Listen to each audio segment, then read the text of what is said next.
सहरसा शर्मा चौक, सहरसा शर्मा चौक, सहरसा शर्मा चौक, सहरसा शर्मा चौक। Master ghazal के भाव लगे बाल तोहारी करे छापा छापा छापा छापा छापा छापा कमर तोहारी करे लपा लपा लपा लपा लपा लपा बोली में तहारा डराना डराना डराना देखी के लोग दीवाना दीवाना दीवाना।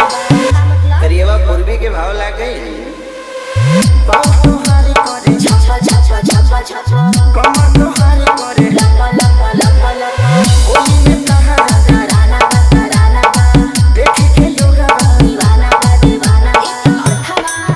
इतना अठावा या चुबा कोई गाना बुखारा पूजा होए आए हाय इने बुखारा पूजा होए होए होए इने बुखारा पूजा होए।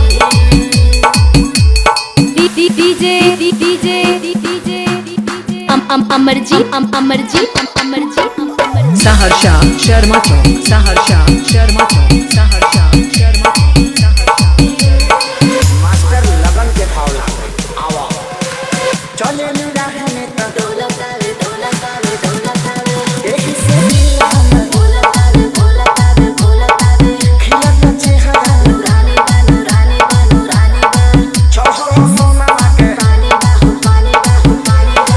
मास्टर डीजे के भाव लगे आ जा चले निराहने तो डोलतावे डोलतावे एही से दिल हम बोलतावे बोलतावे खिलत चेहरा नूरानी बा नूरानी बा छौसो सोना के पानी बा हो पानी बा।